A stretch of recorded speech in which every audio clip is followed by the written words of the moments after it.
तो हेलो बच्चों, कैसे हैं आप सब लोग। मेरा नाम है आशीष और welcome to my channel Maitri maths. जैसे कि बच्चों हम लोगों ने आपको पहली इंट्रोडक्शन की वीडियो में बताया था कि हम लोग जो फोकस करने वाले हैं क्लास 8 का डीएवी बोर्ड के कुछ चैप्टर्स में हम लोग फोकस करने वाले हैं जिसमें बच्चों को ज़्यादातर प्रॉब्लम आती है। उनमें से एक चैप्टर का नाम है एक्सपोनेंट एंड रेडिकल। तो चलिए पहले हम शुरू करते हैं कि चैप्टर नंबर 3 जो है वहां पे बच्चों को क्या क्या प्रॉब्लम्स आ रही हैं और थोड़ा सा बेसिक उसके बारे में जानेंगे हम लोग। तो चलिए शुरू करते हैं।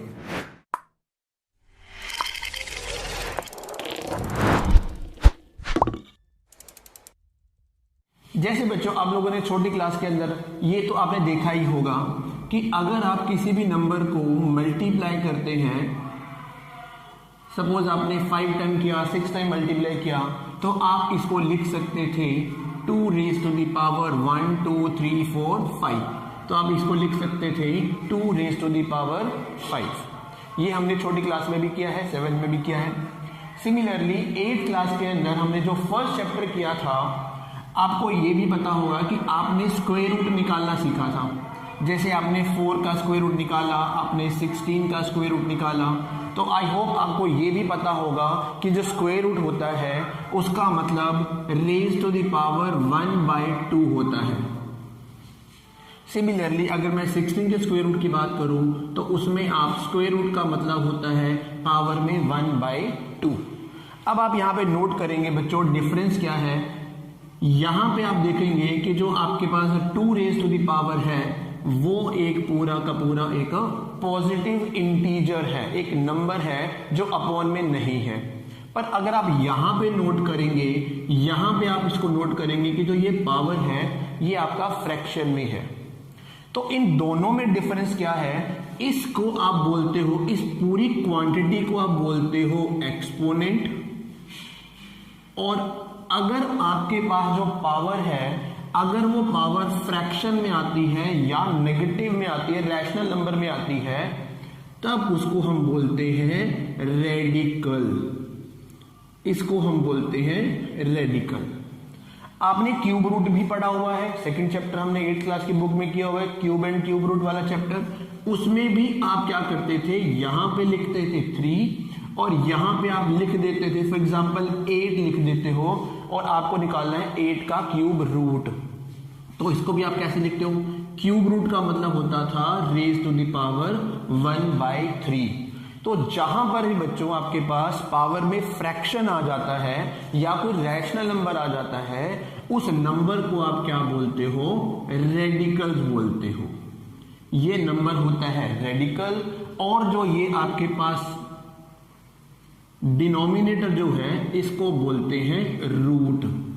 अगर यहां पे 3 है तो आप बोलोगे क्यूब रूट, अगर यहां पे 2 है तो आप उसको बोलते हो स्क्वायर रूट, अगर यहां पे होता 4 तो आप इसको बोलते फोर्थ रूट, 5 होता आप इसको बोलते फिफ्थ रूट। तो बच्चों यही चीज हमारे पास है जो हम इस चैप्टर के अंदर पढ़ने वाले हैं। हम वो वाले क्वेश्चंस करने वाले हैं जहां पे आपके पास जो एक्सपोनेंट है वो किस फॉर्म में है, आपका वो फ्रैक्शन फॉर्म में है या फिर रैशनल की फॉर्म में है। तो हम उन्हीं क्वेश्चंस के ऊपर फोकस करने वाले हैं और ये हमारे सिलेबस के अंदर आने वाला है।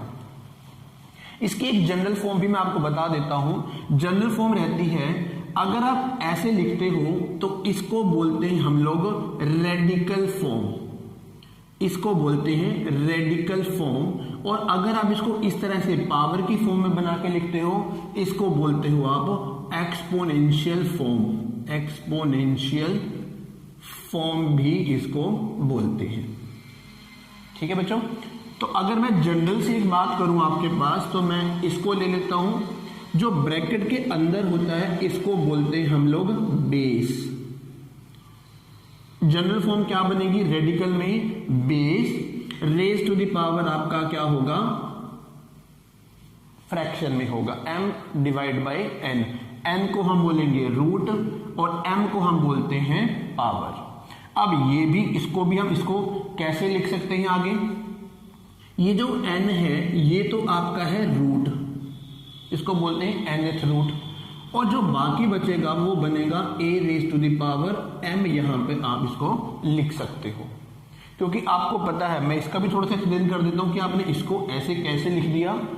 यहां पे आप देखो a raise to the power, आप इसको लिख सकते हो m मल्टीप्लाई 1/n लिख सकते हो, और जो ये n है, ये जो 1/n है, आप इसको लिख सकते हो a raise to the power m और सारे की पावर 1/n। क्योंकि याद है हमें 7th क्लास के अंदर हमने एक कंसेप्ट पढ़ा था कि अगर पावर की पावर होती है तो वो दोनों क्या हो जाते हैं, मल्टीप्लाई। तो अगर मल्टीप्लाई है तो इसको मैं ऐसे की जगह ऐसे भी लिख सकता हूं। और जैसे मैंने अभी ऊपर डिस्कस किया, यहां पर आपके पास ये 1/3 है या फिर 1/2 है, तो आप इसको क्या लिख सकते हो, इस तरह से, इस तरीके से आप इसको लाइन लगा के रूट की फॉर्म में, रेडिकल फॉर्म में आप इसको लिख सकते हो। तो इसको भी आप लिख सकते हो a raise to the power m और सारे का nth रूट। अब m कुछ भी हो सकता है, n कुछ भी हो सकता है। फॉर एग्जाम्पल अगर आपसे कहता हूं a raise to the power 2/3 आपके पास है, इसको रेडिकल फॉर्म में लिखना है, ये एक्सपोनेंशियल फॉर्म है, आपको रेडिकल फॉर्म में लिखना है, तो आप इसको लिख सकते हो a² raise to the power 1/3, क्योंकि पावर की पावर क्या हो जाती है, मल्टीप्लाई हो जाती है, तो 2/3 बन जाएगा। और इस रूट वाले पार्ट को आप इस तरह से भी लिख सकते हो, यहाँ पे 3 डिनोमिनेटर में है तो थर्ड रूट बनेगा, और साथ में अंदर क्या आ जाएगा, a² आ जाएगा। तो कुछ इस तरह के क्वेश्चन हमारे पास आने वाले हैं वर्कशीट नंबर 1 के अंदर। तो कुछ फॉर्मूलाज पढ़ लेते हैं जो 7th क्लास में भी हमने पढ़ा था, वो फॉर्मूलाज से ही हम आगे के क्वेश्चन इसको सोल्व कर पाएंगे। तो ओके बच्चों, पहले हम लोग थोड़े से कुछ फॉर्मूलाज जो लॉज हैं एक्सपोनेंट्स के, वो हम लोग पढ़ लेते हैं। जो एक्सपोनेंट में अप्लाई होते हैं सेम फॉर्मूला रेडिकल में भी अप्लाई होते हैं। मतलब अगर आपके पास पावर जो है वो कोई एक पूरा नंबर है, एक इंटीजर है, सेम फॉर्मूला आपके रेडिकल में भी अप्लाई होते हैं, जहां पे पावर आपकी फ्रैक्शन में है या फिर वो रैशनल नंबर में है। तो चलिए फॉर्मूलाज के ऊपर ध्यान लगाते हैं। जो पहला फॉर्मूला बच्चों हमारे पास आता है, आपने 7 में पढ़ा हुआ है बच्चों, ये ऐसी कोई बात नहीं है कि आपको कोई नई चीज है, ये आपने पढ़ा हुआ है 7 में। पहला फॉर्मूला क्या था, अगर आपके पास बेस सेम है, दो नंबर हैं, बेस दोनों का सेम है, बट पावर जो है दोनों की अलग अलग है। बेस सेम है, बीच में मल्टीप्लाई है और पावर्स अलग है, तो आप इसको क्या करते थे, पावर्स को आप ऐड कर सकते हो।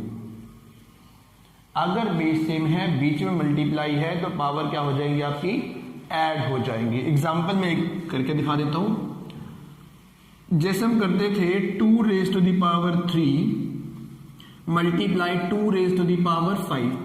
अब यहां पे नोट करेंगे बेस दोनों का सेम है, बीच में मल्टीप्लाई है, तो पावर्स आप क्या कर सकते हो, ऐड कर सकते हो।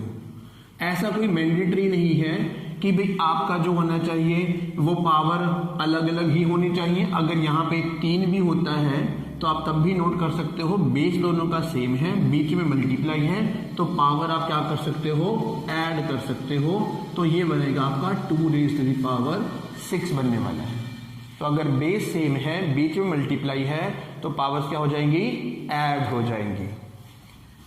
सेकेंड रूल हमारे पास आता है, अगर आपके पास बेस सेम है और बीच में डिवाइड है, बेस सेम है, बीच में डिवाइड है, तो इस केस में पावर्स आपकी माइनस हो जाएंगी।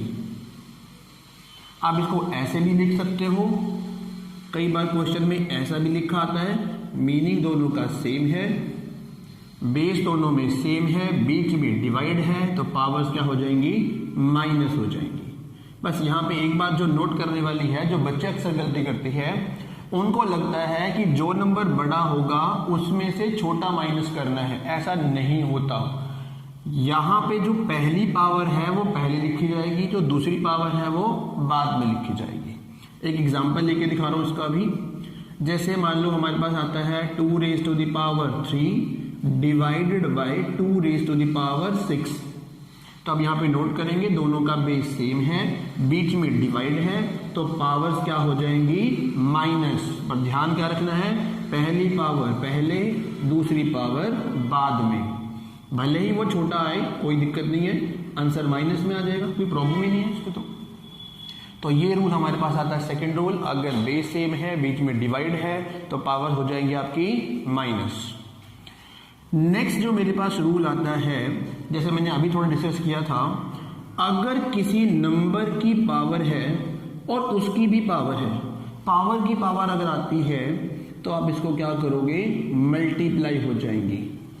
पावर की पावर होती है तो पावर्स आपस में आप क्या कर सकते हो, मल्टीप्लाई कर सकते हो।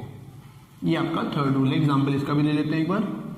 अगर मैं कहता हूं 2 रेज़ टू द पावर 3 है, रेज़ टू द पावर 5 है, तो आप 3 और 5 की मल्टीप्लाई कर सकते हो, तो आपका आंसर लिख सकते हो 2 रेज़ टू द पावर 3 5 जा 15 लिख सकते हो। नेक्स्ट हम पढ़ते हैं रूल नंबर 4। अगर मैं कहता हूं किसी भी नंबर की पावर अगर आपके पास 0 आ जाए, फॉर एग्जाम्पल अगर आप मान लो आपके पास यहां पे पावर में मैं कहता हूं a raise to the power 3 है, 8 की जगह कुछ और ले लेते हैं, चलो 3 ले लेते हैं, 3 रेज़ टू द पावर 3 है और दूसरे में भी 3 रेज़ टू द पावर 3 है, तो आप बीच में डिवाइड है, बेस दोनों का सेम है, तो पावर क्या हो जाएंगी माइनस, और 3 माइनस 3 कितना हो जाएगा 0। तो अगर किसी भी नंबर की पावर 0 आती है तो उसका आंसर आता है 1। अब इसमें भी बच्चे कई क्वेश्चंस करते हैं, सर ये 1 कैसे आएगा, तो इसके ऊपर मैं एक अलग से वीडियो बनाऊंगा, डिस्क्रिप्शन में इसको डाल दूंगा, तो प्लीज उसको जरूर जाके देखें, तभी हमें पता लगेगा अगर किसी नंबर की पावर 0 आती है तो वो 1 कैसे आएगा। तो फिलहाल के लिए हम ये ध्यान रखते हैं, किसी भी नंबर की power 0 is always equal to 1 होता है। रूल नंबर 5 क्या कहता है कि अगर मैं कहता हूं कि आपके पास बेस अलग है, इस बार हम क्या करते हैं, बेस अलग ले लेते हैं, पावर सेम रखते हैं। फॉर एग्जाम्पल अगर मैं कहता हूं 2 रेज़ टू द पावर 3 है और यहां पर 3 रेज़ टू द पावर 3 है, तो आप यहां पे भी नोट क्या कर रहे हैं, बेस दोनों का इस बार अलग है। यहां पे मैंने क्या कहा था, बेस दोनों का सेम होगा तो ही पावर ऐड हो पाएंगी, पर अगर आपका बेस अलग है पावर सेम होना जरूरी है। अगर ये अप्लाई कर रहे हैं तो अगर पावर सेम है बेस अलग है तो आप क्या कर सकते हो, पावर को कॉमन पावर कर सकते हो, तो 2 और 3 की मल्टीप्लाई हो जाएगी और कॉमन पावर क्या बन जाएगी आपकी 3 बन जाएगी। सेम फॉर्मूला जो अप्लाई होता है वो 6th फॉर्मूले में भी अप्लाई होता है। जैसे ये मल्टीप्लाई है उसमें हम लोग डिवाइड कर लेते हैं, जैसे कि अगर मैं कहता हूं a raise to the power m है, डिवाइड बाय बेस हम डिफरेंट ले रहे हैं, पावर सेम रख रहे हैं, बेस दोनों का अलग है, पावर दोनों की सेम है, तो पावर आप क्या कर सकते हो, कॉमन कर सकते हो बच्चों पावर, तो आप ऐसे भी लिख सकते हो। डिवाइड आपको पता है ऐसे की जगह आप ऐसे भी लिख सकते हो, तो ये भी आपकी जो पावर है वो कॉमन हो जाएगी, आप इसको ऐसे भी लिख सकते हो। मुझे लगता है इसकी एग्जांपल देने की जरूरत तो नहीं है, चलो फिर भी मैं दे देता हूं बच्चों, कई बार ऐसा होता है कि नहीं समझ में आता। 2 रेज़ टू द पावर 3 है, divide by 3 raise to the power 3 है, देख रहे हैं बेस दोनों का अलग अलग है बट पावर दोनों की सेम है, तो आप इसको क्या कर सकते हो, कॉमन पावर कर सकते हो। ठीक है बच्चों, तो ये हमारे जो है रूल नंबर 6 है। एक रूल नंबर 7 भी आता है, उसको भी थोड़ा डिस्कस कर लेते हैं, इसकी बहुत ज्यादा जरूरत हमें पड़ने वाली है। अगर आपके पास किसी भी नंबर की पावर नेगेटिव आ जाती है तो आप इस पावर को पॉजिटिव बनाना पड़ेगा। तो उसका पहला सिंपल सा फंडा ये है कि पहले आप पावर को क्या करोगे, पॉजिटिव करोगे, उसके बाद ही उस पावर का आप सॉल्व कर पाओगे। तो नेगेटिव को पॉजिटिव कैसे बनाएंगे, तो ये हमने भी 7th क्लास में पढ़ा था कि अगर पावर नेगेटिव आती है तो उसको पॉजिटिव बनाने के लिए अंदर वाले पार्ट का हम क्या ले लेते हैं, रेसिप्रोकल कर देते हैं, तो पावर क्या बन जाएगी, पॉजिटिव बन जाएगी। आप इसको ऐसे भी लिख सकते हो या फिर आप इसको simple a raise to the power m भी कर सकते हो। अब आप कहोगे सर a की पावर क्यों कर दी, भाई 1 की पावर तो बेटे जितनी मर्जी हो जाए, चाहे 0 हो जाए, चाहे 1 हो जाए, चाहे 2 हो जाए, पावर जितनी मर्जी है। 1 की पावर 2 करोगे तो 1 को 2 टाइम मल्टीप्लाई करोगे तब भी आपका आंसर 1 आएगा। तो इसलिए आप a raise to the power अगर नेगेटिव पावर है उसको आप क्या कर सकते हो, पॉजिटिव कर सकते हो, बट इसको क्या ले जाओगे, आप नीचे ले जाओगे। तो नेगेटिव पावर है उसको पॉजिटिव बनाने के लिए नीचे। पर अगर आपके पास पावर नीचे है और वो नेगेटिव है, उसको पॉजिटिव बनाने के लिए ऊपर ले जाना, ये पावर आपकी बन जाएगी पॉजिटिव बन जाएगी। तो बस ध्यान ये रखना है, पावर नेगेटिव को हम कभी सॉल्व नहीं कर सकते। नेगेटिव वाली पावर को सॉल्व करने के लिए पहले उसको पॉजिटिव बनाना पड़ेगा, पॉजिटिव के लिए मुझे उसका रेसिप्रोकल करना पड़ेगा, और उसके बाद ही आप इसको सोल्व कर पाओगे। मैं एक एग्जांपल लेके चलता हूँ, यहाँ पे कर लेते हैं एग्जांपल एक, इसका एग्जांपल यहाँ कर लेते हैं। अगर आपको मैं कहता हूँ 2 रेज़ टू द पावर -3 है, तो आप इसको सोल्व नहीं कर सकते। तो उसको सोल्व करने के लिए आपको क्या करना पड़ेगा, अंदर वाले का रेसिप्रोकल करना पड़ेगा, और पावर क्या कर सकते हो, पॉजिटिव कर सकते हो। तो ध्यान रखना है, रेसिप्रोकल करना जरूरी है। आप इसको ऐसे भी लिख सकते हो, या फिर आप इसको ऐसे भी लिख सकते थे डायरेक्ट में 2 रेज़ टू द पावर 3, मतलब ऊपर की पावर नेगेटिव से पॉजिटिव बनाओगे तो रेसिप्रोकल हो जाएगा। ठीक है बच्चों, आई होप मेरे को यहां तक आपको समझ में आ गया होगा। एक छोटी सी बात और मुझे ध्यान में आ रही है, ये जो मैंने फोर्थ फॉर्मूला जो बताया है a raise to the power 0 is equal to 1, यहां पर आपका a should not be equal to 0 होना चाहिए। मतलब ये जो रूल है आपका 0 के लिए काम नहीं आने वाला। अगर आपके पास 0 की पावर 0 आ जाती है तो ऐसा नहीं है कि ये नॉट इक्वल टू 1 आएगा। इस फॉर्म को बोलते हैं इनडिटर्मिनेंट फॉर्म बोलते हैं बच्चों इसको, जो हम लोग सॉल्व नहीं करते हैं। किसी भी 0 की पावर 0 कभी भी सॉल्व नहीं करते हैं, हमें पता ही नहीं है 0 की पावर 0 कितना बनेगा। थोड़ा सा इसकी डिटेल जानने के लिए बच्चों डिस्क्रिप्शन में मैंने बोला था, इसका मैं प्रूफ बताऊंगा कि किसी भी नंबर की पावर 0 इज इक्वल टू 1 क्यों होता है। तो थोड़ा सा उस पर हम इस पर बात करेंगे, तब आपको थोड़ा सा और अच्छे से एक्सप्लेन किया जा सकता है। आई होप यहाँ तक आपको जो बेसिक्स है इस चैप्टर का अभी तक समझ में आ गया होगा। अगर आपको समझ में आई हो वीडियो तो लाइक जरूर कर देना, शेयर जरूर कर देना, और अगर आप इस चैनल पर नए हैं तो सब्सक्राइब जरूर कर देना। मुझे बहुत अच्छा लगा पढ़ा के, थैंक यू।